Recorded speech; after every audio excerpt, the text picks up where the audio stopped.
Super fast अंदाज में खबरों का रुख कर लेते हैं।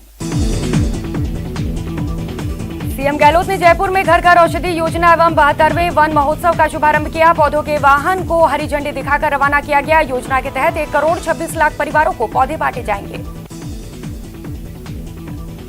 मुख्यमंत्री ने वन महोत्सव के मौके पर कहा कि पर्यावरण संरक्षण के महायज्ञ में हम सभी की भागीदारी होनी चाहिए। घर घर औषधि योजना का उद्देश्य प्रदेशवासियों के इम्यूनिटी सिस्टम को मजबूत करना है।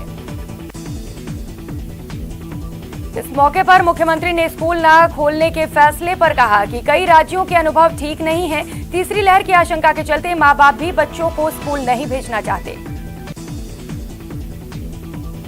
1988 के बैच के आईएफएस अधिकारी डॉक्टर डीएन पांडे को वन विभाग का नया मुखिया बनाया गया है। डीएन पांडे मुख्यमंत्री के ड्रीम प्रोजेक्ट घर घर औषधि योजना को अमली जामा पहनाने में जुटे हैं। मुख्य सचिव के सख्त निर्देशों के बावजूद भी विभागों के सचिव न्यायिक अवमानना के मामले का निस्तारण नहीं कर रहे हैं। मुख्य सचिव ने अब इस मामले को गंभीरता से लिया है और सभी विभागों के सचिवों को परिपत्र जारी कर न्यायिक अवमानना के मामलों के समय पर निस्तारण करने के निर्देश दिए।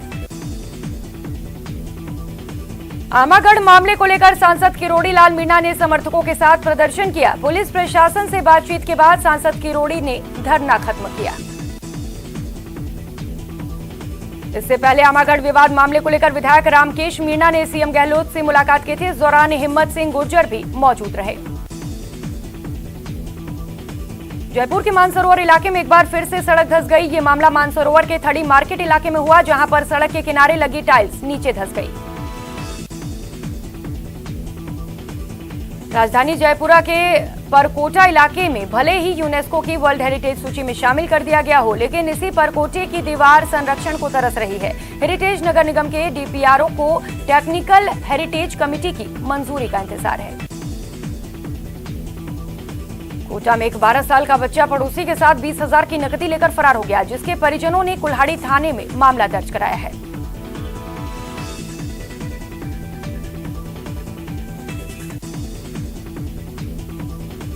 हड़ौती इलाके में भी लगातार बारिश अब लोगों के लिए मुसीबत बनती जा रही है। कोटा में 2 दिनों से जारी बारिश के दौर में टावा इलाके में बाढ़ जैसे हालात हो गए हैं। तो कोटा में बारिश का दौर जारी है। कभी रिमझिम तो कभी तेज बारिश से तापमान में गिरावट दर्ज की गई है और लोगों को गर्मी से राहत मिली है। कोटा में न्यूज 18 राजस्थान की खबर का बड़ा असर हुआ है। जल्द लुहावद खाड़ी की पुलिया की मरम्मत होगी। सरकार ने 70 लाख रुपए मंजूर किए। कोटा पूरी तरह से कोरोना मुक्त हो गया है। पिछले 16 दिनों में यहां कोरोना के एक भी मामले सामने नहीं आए। कोटा के दिल्लीपुरा गांव में लोगों के आस्था का प्रतीक रंगबाड़ी बालाजी मंदिर परिसर में ग्रामीणों ने 200 पौधे लगाकर न केवल खूबसूरत गार्डन बना दिया, बल्कि 25 लाख रुपए एकत्रित कर मंदिर का पुनरुद्धार भी करवाया।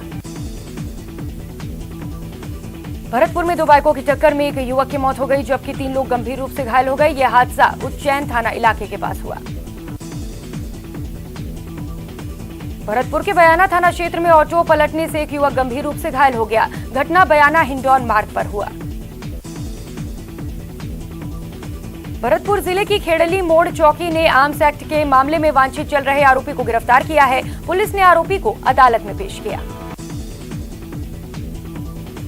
भरतपुर की भुसावर थाना पुलिस ने ध्वनि प्रदूषण कर शांति भंग करने के आरोप में 3 वाहन चालकों के खिलाफ कार्रवाई करते हुए तीनों वाहन के ध्वनि उपकरणों को जब्त कर लिया। भरतपुर जिले में अवैध खनन और पर्वतों को सुरक्षित रखने के लिए साधु संतों की क्रांति यात्रा सीकरी पहुंची। बाबा ने कामाख्या विधायक को आड़े हाथों लेते हुए कहा कि विधायक साधु संतों के खिलाफ भ्रामक प्रचार करवा रहे हैं। भरतपुर के क्षेत्रीय वन अधिकारी रेंज कैंपस में वन महोत्सव मनाया गया। कार्यक्रम के मुख्य अतिथि अशोक शाह रहे। भरतपुर में चिकित्सा राज्य मंत्री डॉक्टर सुभाष गर्ग ने 2 सड़कों का लोकार्पण किया। इस मौके पर उन्होंने कहा कि भरतपुर विधानसभा क्षेत्र की 20 सड़कों के निर्माण कार्यों की स्वीकृति जारी कर दी गई है। अजमेर में हुई मूसलाधार बारिश ने शहर को पानी पानी कर दिया। सुबह करीब 6 बजे से शुरू हुई झमाझम बारिश 2 घंटे तक जारी रही और इस दौरान कई घरों में भी पानी भर गया। अजमेर जिले के पुष्कर सरोवर का जलस्तर लगातार बढ़ता जा रहा है। चित्र के रास्ते पुष्कर सरावर में करीब 10 फीट का पानी आवक हुआ है। अजमेर में चोरों के हौसले इस कदर बुलंद हैं कि वे पुष्कर रोड पर लगे पंजाब नेशनल बैंक के एटीएम को उखाड़ ले गए। सूचना के बाद पुलिस मौके पर पहुंची और कुछ ही दूरी पर एटीएम बरामद किया गया। बीकानेर में गोचर भूमि के संरक्षण को लेकर पूर्व मंत्री देवी सिंह भाटी लगातार प्रयास कर रहे हैं। गोचर को हरा भरा बनाने के लिए भाटी के साथ लोगों ने सरह नथानिया गोचर भूमि में करीब 2500 खेजड़ी के और अन्य पौधे लगाए।